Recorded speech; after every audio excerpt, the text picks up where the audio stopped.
What I'd like to talk about, as I think pretty much everyone on this call knows about the ballot situation, is the problem that New Jersey has with its primary ballot. And the problem is that most New Jersey counties, 19 of our 21 counties, for both the Democratic and Republican parties, use primary ballots that are really problematic. They undermine fair elections and democracy. They protect incumbents, and they make it more difficult for women and for people of color to be elected to office. So as John mentioned, our primary ballots are not like any other state in the country. I actually looked at every other state's ballots and Washington, D.C. And what I found is that they are all organized in one of two ways. Most state ballots in the primary election look like this. This is called an office block ballot. And you can see that the position that the individuals are running for is clearly delineated at the top. So in this case, United States Senator. And below that, very clearly, you have a list of who the candidates are. So the voter knows exactly what they're voting for, what the office is, and who the candidates are.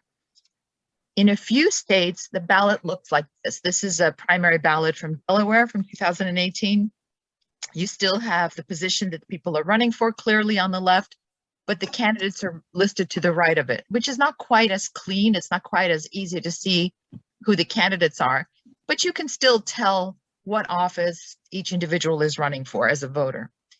In contrast, as I mentioned, in 19 of our 21 counties, the ballots are organized around the county line, which is, as you know, all the party endorsed candidates at the county level shown in either a vertical or a horizontal line of names. And again, we are the only state that does this, that has a ballot that looks like this. This is a 2018 Democratic primary ballot from Camden County, and the county line is in column 2. This structure, the county line, gives a lot of advantages to the party endorsed candidates. First of all, it's in a prime position on the ballot for various reasons related to New Jersey election law and court rulings. It's kind of a hodgepodge of historical laws and court decisions that shape how our ballots look. But because of that, almost always the county line candidates are right in the prime position. They're either in column 1 or 2, or for those counties that have a horizontal structure in row 1 or 2. Second of all, the person who heads the line in any cycle is the most well-known candidate in that cycle, the most important office or the highest office in that cycle. So in this 2018 ballot, of course, it was Bob Menendez running for re-election to the Senate. Last year, it was President Biden or President Trump. And this year, of course, it'll be Governor Murphy. And so that lends legitimacy to all the candidates down ballot from them, because people vote for that person at the top. They know those candidates well, and then they tend to just go right down the line. And they're encouraged to do that. Parties often send out literature to voters in their party for the primary saying, vote the line, and just go down and vote everybody on that line. And so that top person, because voters know them, encourages them to trust the rest of that column. And finally, there's a lot of advantage because everybody who's not on the line tends to be multiple columns away from the candidates who are on the line. So in this Camden ballot, you have kind of an extreme version of that because they use something called phantom freeholders. These individuals down here, these 11 freeholder candidates, aren't actually running for freeholder. I mean, they don't have websites, they don't campaign. Some of them weren't even registered to vote until this election or were Republicans. This is a Democratic primary. They're on the ballot because it enables the clerk to put the people running against the line as far away from the line as possible in what we call ballot Siberia. So in this case, you have Don Norcross, who's running for re-election to the House in 2018, to the House of Representatives. And the two people running against him are stacked one on top of each other, even though they're running against each other and against him. And they're 6 columns away from him. And so if a voter comes into a voting booth, they may not even notice that these candidates are there. And if they do notice them, they might vote for both of them because they're in the same column. So if you're used to voting for everybody on the line, you kind of think that these columns consist of aligned slates, right? And if you vote for both of them, then you disqualify your vote for that office. In either of those scenarios, whether you don't notice them or you vote for both of them, that helps the candidate on the line. So having everyone else away from the line is a real advantage. So for all these reasons, being on the line really helps those candidates. And I'll get into that a little bit more later in the presentation. This design is not just unique to New Jersey, it also really encompasses lots of things that we know are bad ballot design. I want to draw specifically on the work done by the Brennan Center at New York University. They do a tremendous amount of work in this area around what a good ballot looks like to make sure that voters are clear and understand who their choices are and that they don't make mistakes.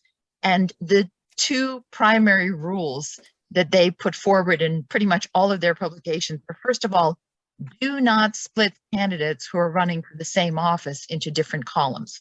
And as they explain here, when you put people who are running for the same office into different columns, voters don't understand who are their choices for each office. And so they might think that people in a different column, as I was just explaining on the Camden ballot, are actually running for a different office. They don't even know that that's part of their set of choices.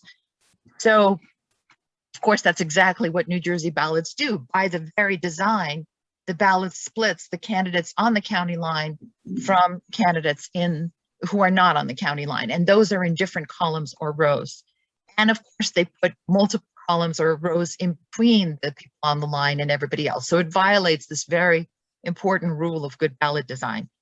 And it's not just the Camden ballot. So this is a Cumberland County 2020 Democratic primary ballot. And you can see that there's 4 columns between the 3 county line candidates for freeholder. At that time, it was still freeholder. Of course, now it's commissioner. And the 3 candidates who are running off the line. Here you have House of Representatives. There's a column between the candidate who's on the line and the 4 candidates off the line. Even Township Committee, you have a column between the candidate on the line and the one who's off the line.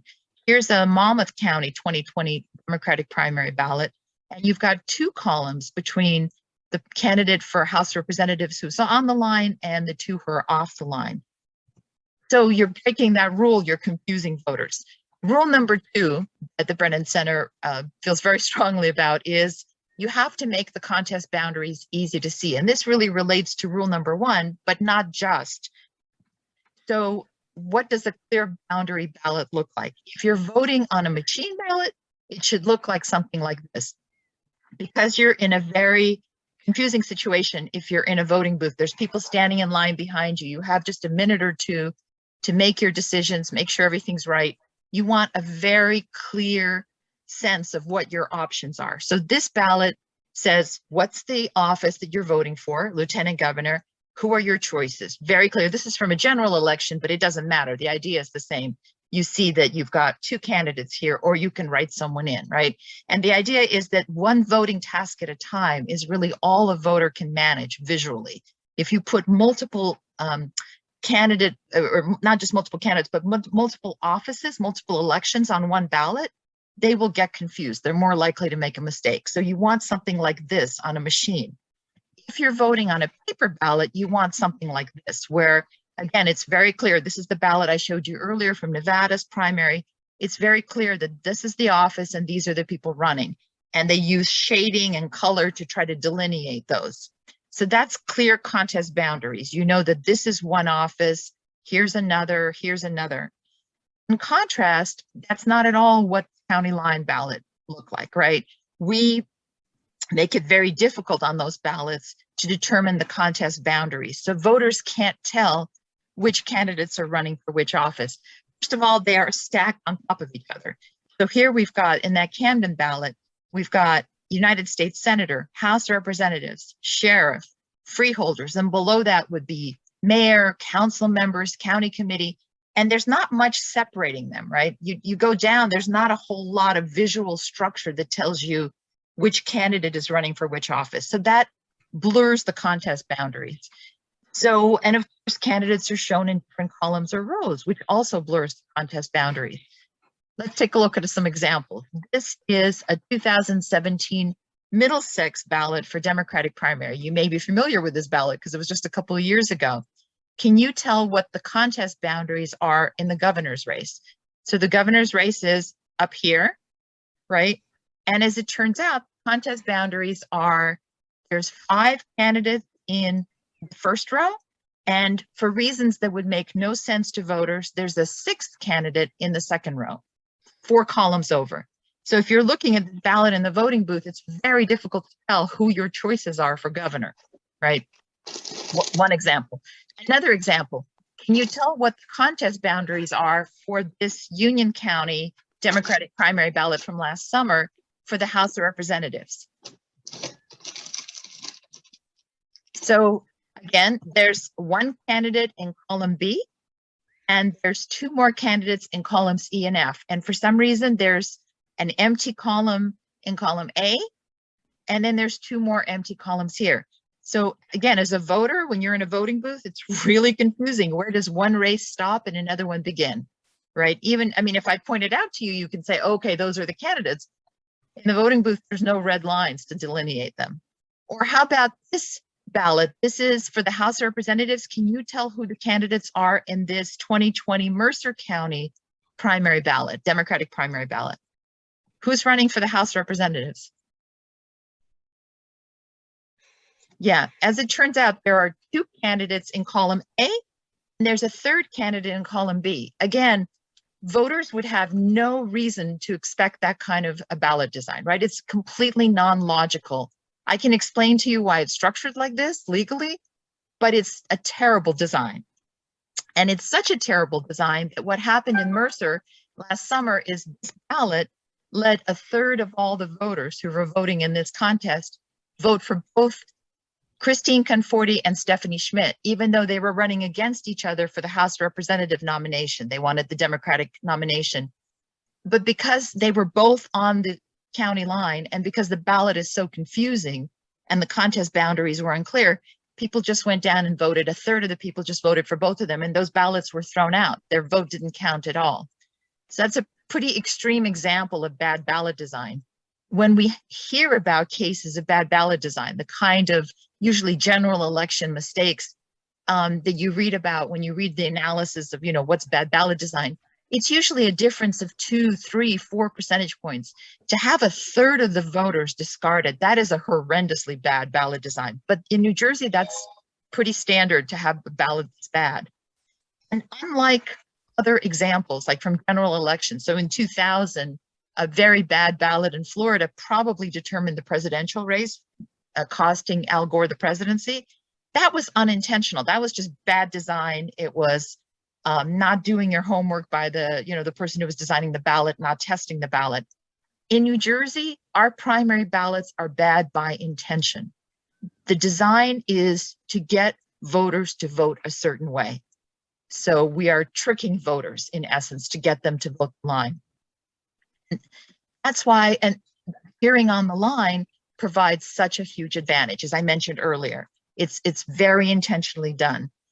In last summer's primaries, we had an unusual situation. Everyone were voting on paper, and we had several counties that normally use a county line ballot that did not use a county line ballot because their paper ballot was not county line. It was a normal ballot, an office block ballot. And so there were a lot of opportunities to compare what happens when someone is on the county line and not in these races. And also there were several races where different counties endorsed different candidates. And so you could compare how they did. I found that there were 4 races where different counties endorsed different candidates. And for those races, the margin for being on the county line versus your opponent being on the county line in a different county was an average of 35 percentage points, which is a huge margin, right? Races very rarely come down to 35 percentage points. If you have an advantage like that, you're almost always going to win. Let me give you one example of that. So in the 3rd Congressional District Republican primary, there were 2 candidates. It's a very simple example. That's why I like to use it. And 2 counties. Kate Gibbs was on the county line in Burlington, and David Richter was on the county line in Ocean County. And they each won the county where they were on the county line. For Kate Gibbs, being on the county line in Burlington how she did there versus how she did in Ocean when David Richter was on the county line was a difference of 34 percentage points. David Richter, how he did in Ocean when he was on the county line versus how he did in Burlington, where Kate Gibbs was on the county line, was a difference of 35 percentage points. And in the 4 races that had the situation where I could do a comparison, the margin ranged from 25 percentage points difference in the 2nd congressional Democratic primary to 50 percentage points difference in the Republican Senate primary. So the average was 35, but you see, no matter which end of the spectrum, that is a huge margin. And really the only thing you could attribute it to was the county line, especially in the Senate race, because the spending was comparable, everything else was comparable. So I started out by saying that the county line primary ballots undermine fair elections and democracy, protect incumbents, and make it more difficult for women and people of color to get elected. Let me come back to that and speak to it a little more fully. So as you know, the system for nominating people, for endorsing people, is one where each party at the county level decides whom to endorse. So the way it's supposed to work is that the municipal committees and endorse at the local level, and then they roll up into the county committee and they jointly endorse at the county level. But that's not actually how it works. The way that it works in most counties is some combination of the county chair, maybe some of the municipal chairs make those decisions. I looked, just to give you a sense of how it is in practice, I looked at all the bylaws for the Democratic Party. I'm going to look at the Republican as well. I just haven't had a chance to do it yet. But of the 21 county Democratic organizations, what I found was 15 of their bylaws did not stipulate anything about an endorsement process. And because of that, in essence, the chair has complete power to endorse. That doesn't mean they do. In many of those counties, they have some sort of a committee structure that's involved in the endorsement, but they don't have to. In 2 counties, the bylaws actually specified the chair or the chair and a few other individuals make the endorsements. In only 4 county bylaws do they say anything about a county committee and a convention. And even that is not binding on 2 of them. They can have a county committee and a convention. It doesn't mean the chair has to accept those endorsements.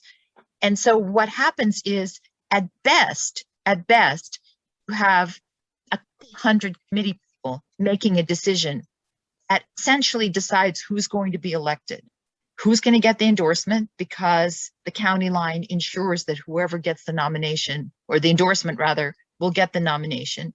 And because we have largely non-competitive districts at the legislative and congressional level, if you get the endorsement from the party and you get the nomination from the party, you essentially win the election. So what you have is, at best, a few hundred county committee people deciding who's going to serve in the New Jersey legislature or who's going to go to Congress. At worst, you have one person making that decision, or a couple people making that decision, which is just fundamentally undemocratic, as was pointed out in our introduction, right? Here's an extreme, or it's not that extreme actually, but here's just a very clear example of how that works. I don't know if you've been following what's been going on in Hudson in the 31st Legislative District. So Nicholas Charavalati represents the 31st District. He's one of their 2 assembly members.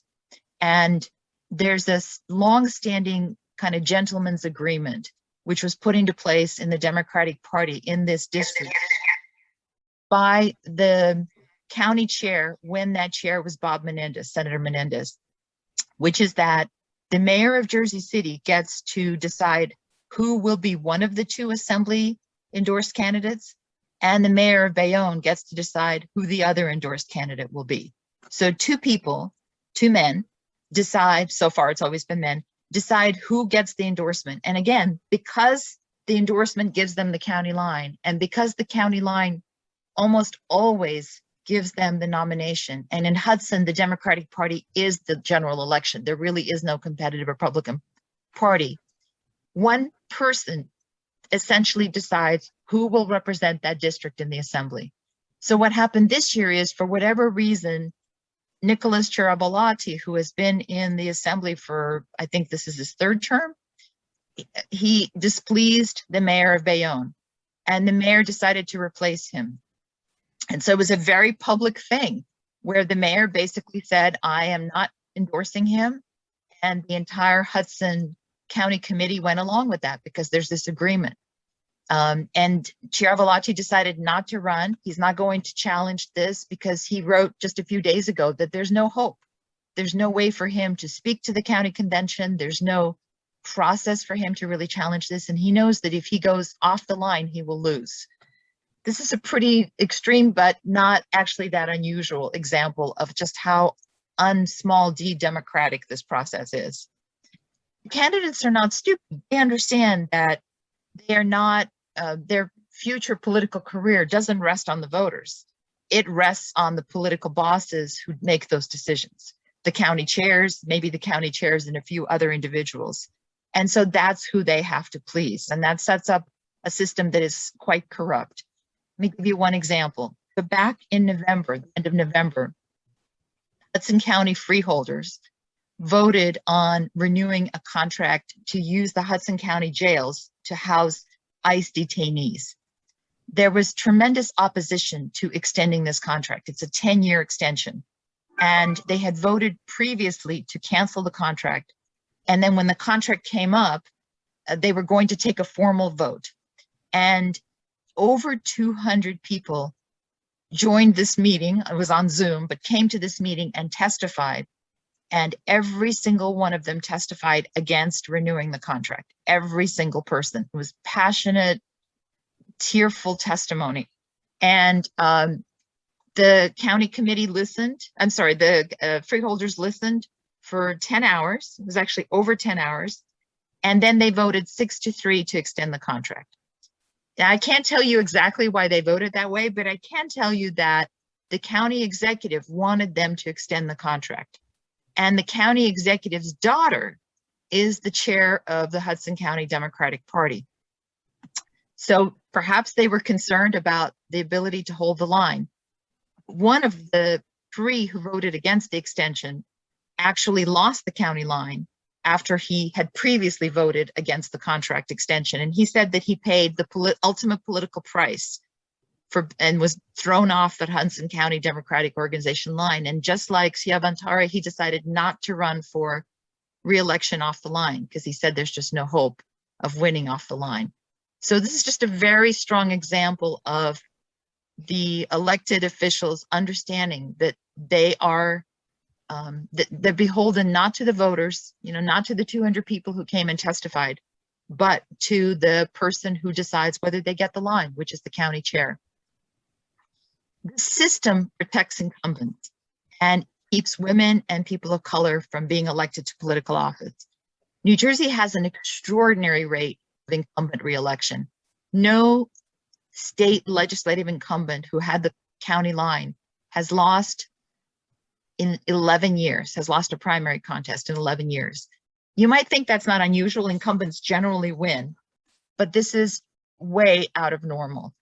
By comparison, in New York State, in those 11 years, 22 state legislative incumbents lost primary elections. And nationally, just this year, 154 state legislative incumbents lost primary elections, just in 1 year.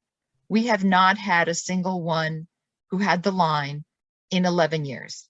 And this is not just at the state legislative level. The line protects congressional incumbents as well. So I looked at the last 50 years. I can't speak to before that. It might go back further. I just stopped looking at some point. But in the last 50 years, only 2 congressional incumbents have lost a primary. And in both cases, they lost to another incumbent after redistricting following the census. There was redistricting 10 years ago. We lost a congressional seat. And so 2 incumbents had to go up against each other because one of them no longer had a seat. They got redistricted into the same district. And then 30 years ago, the same thing happened and 2 congressional incumbents went up against each other. And in both cases, the incumbent who had the line or had the line in the larger county won. And those are the only 2 incumbents in 50 years that have lost a primary. That's really atypical. Last year alone, 8 congressional incumbents lost their primaries nationally.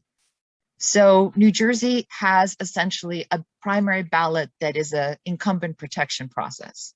And that keeps women and people of color from being elected to public office. There was a very good editorial back in early December by Jean Sinzak, who is the Associate Director of the Center for American Women in Politics. And she wrote about how few women are in elected office in New Jersey. She focused in particular on mayors and on freeholders or commissioners. And she pointed out that only 17% of all mayors in New Jersey are women, which is a really embarrassingly low percentage, and only 33% of commissioners are women. But it's not just mayors and commissioners. She also points out that we've never had a woman senator. We've only had one woman serve as governor. We've only had 7 women in Congress representing New Jersey in the history of the state. And 2 of those were elected in the last 6 years. One was elected just a few years ago, and the other one was elected 6 years ago. So 5 women were in Congress prior to that in the entire history of our state. As recently as 2004, we were 43rd nationally out of 50 states in the percentage of women in our state legislature. So this is less than 20 years ago. And then what happened was Governor Christie, actually, when he was U.S. attorney, helped by putting a lot of sitting legislators in jail for corruption.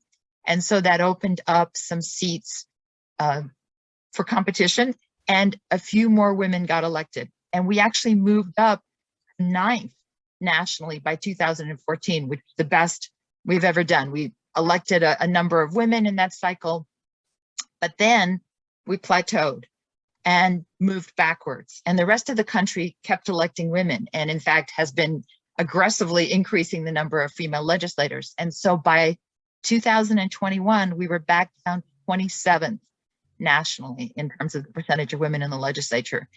There's a little under 31% of the legislature is women versus over 50% of the state's population. It's not just women, however, it's also people of color who are underrepresented in the state legislature, in particular, Latinos and Asians.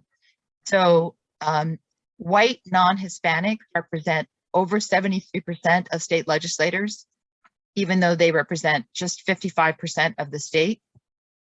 Blacks are roughly proportionate to their share of the population. Legislators are a little under 17% versus 15% of the population.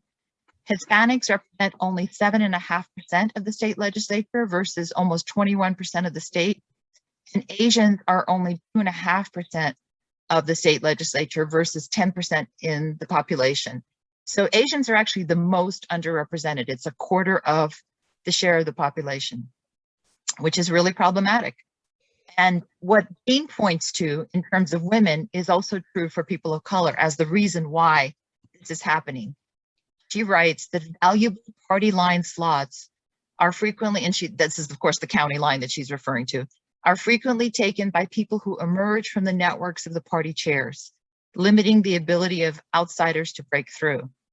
As the network of insiders in the state's political system is already overwhelmingly male, and I would say also overwhelmingly white, New Jersey remains trapped in a negative feedback loop that privileges the emergence of male and white candidates and disadvantages women and people of color. So let me give you a visual of what that looks like. This is the 21 Democratic Party county chairs, and there are 5 women. There's an acting chair who's a woman, so right now it's 6, but that's just very short term. And there are 4 people of color, none of whom are Asian. There's 1 Latina and 3 African Americans. This is the New Jersey Republican Party chairs. There are 5 women and 2 Latinos. There are no Asians and no Blacks. And so when you look at that representation in the party chairs, as you know, they're quite powerful. Men are almost 74% of the chairs. They're 49% of the state. Whites are almost 86% of the chairs versus 55% of the state.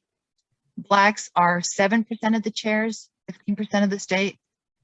Latinos are 7% and 21% of the state, and Asians are 0% of the chairs and 10% of the state. We have a real mismatch between who holds the power and the representatives of our state that reflect the state's population. And this is really important because those are the networks that they're drawing on, are in part their personal networks.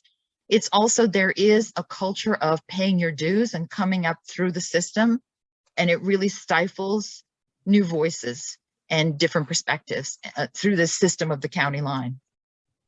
It doesn't have to be like this.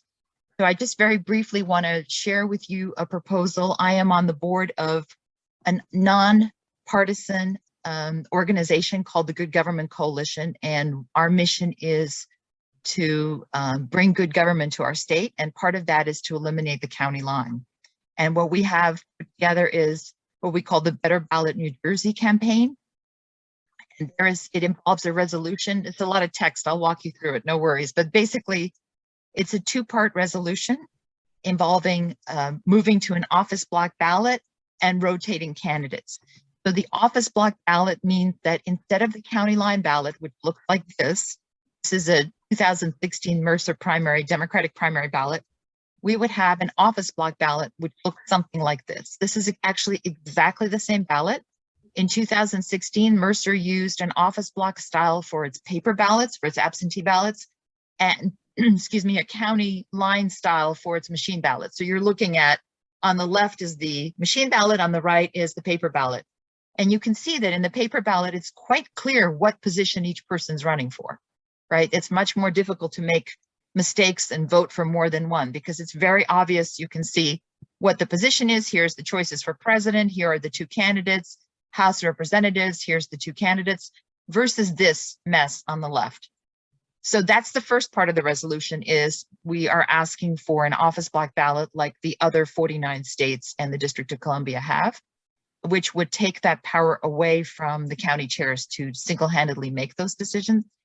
Second part of the resolution is a rotational order system.